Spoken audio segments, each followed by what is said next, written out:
Centuries ago, master archers were able to perform incredible feats of archery. These skills have long since been forgotten, but the Danish archer Lars Andersen is trying to reinvent what has been lost. He uses forgotten historical methods and holds all his arrows in the same hand he shoots with. Once, this technique was widespread, and Assyrian artwork shows that the method is at least 5,000 years old. Arab Archery, the most extensive historical book ever made about archery, states, "This is the best type of shooting, and there's nothing beyond it in power or accuracy." Using this technique, Lars has set several speed shooting records, and shoots more than twice as fast as his closest competitors. And being able to shoot fast is just one of the benefits of the method. But the big question is, why has it been forgotten today? About 10 years ago, Lars started using a bow. The arrows he carried in a quiver on his back. Surprisingly, the quiver turned out to be useless when it came to moving fast. The back quiver is a Hollywood myth and was not common in the past, but it is still spread all over the world. Why? Because modern archers do not move. They stand still, firing at a target board, something that was unknown in the past. These archers also started placing the arrow on the left side of the bow, just as archers do in movies. This is probably due to the fact that aiming at a stationary two-dimensional target makes you aim with one eye instead of two. This one-eyed aiming also led to bows with front sights and other technical gadgets, but that's another story. However, placing the arrow left around the bow is not good while you're in motion. By placing the arrow on the left side, your hand is on the wrong side of the string, so you need several movements before you can actually shoot. From studying old pictures of archers, Lars discovered that some historical archers held their arrows on the right side of the bow. This means that the arrow can be drawn and fired in one single motion, which is both faster and better. And this was not the only problem with archery today. Lars realized that what we thought was historical archery only works well for modern target archery and Hollywood films. If he wanted to learn to shoot like the master archers of old, he would have to unlearn what he had learned and start reading historical manuscripts instead. He would have to find his way back to a time when archery was simpler and more natural, exactly like throwing a ball. In essence, making archery as simple as possible. It is harder to learn how to shoot this way, but it gives more options, and ultimately, it's also more fun. A war archer must have total control over his bow in all situations, and must be able to handle his bow and arrows in a controlled way under the most varied of circumstances. The old manuscripts told Lars that master archers could shoot the bow with both hands and still hit the target, so he began practicing. It is also described that an archer in motion must be able to hit a blade so that the arrow splits in two parts, like this.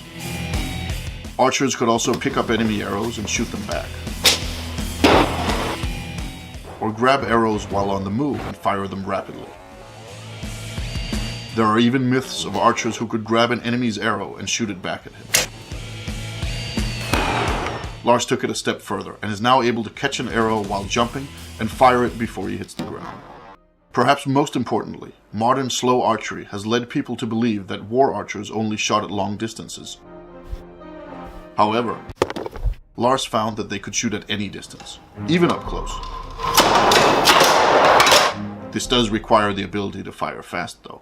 In the beginning, archers probably drew arrows from quivers or belts, but since then, they started holding the arrows in the bow hand, and later in the draw hand. Taking it to this third level, that of holding arrows in the draw hand, requires immense practice and skill, and only professional archers, hunters, and so on would have had the time for it. When guns started replacing bows, this technique was forgotten, and the only reason Lars is able to do it is because he's spent years practicing intensely. The hard part is not learning how to hold the arrows, but learning how to handle them properly, and draw and fire in one single motion, no matter what method is used. It works in all positions, and while in motion, whether rolling, running, or on horseback. It also works with sharp arrows and powerful bows. And while there is no doubt that those war archers of the past were stronger and more fit than Lars is, his arrows still penetrate chainmail armor and the heavy gambazon worn beneath it.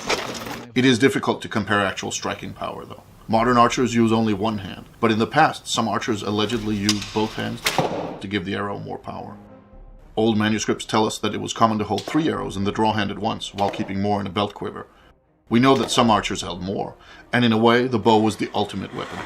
Who can escape 10 arrows fired quickly after another? From old texts, we know that Saracen archers were expected to be able to fire 3 arrows in 1.5 seconds, and very skilled archers were even faster. Lars has managed to shoot 3 arrows in 0.6 seconds, but while speed is important, hitting the target is essential. To test accuracy and speed at the same time, Lars set up an experiment where he shot incoming arrows with arrows of his own. But he took it one step further. In the 1938 movie, The Adventures of Robin Hood, Robin Hood splits an arrow down the middle. Some consider this the ultimate archery trick. They're wrong. The ultimate archery trick is splitting an incoming arrow in 2 with one of your own. We do not recommend you trying this at home. Thank you for watching.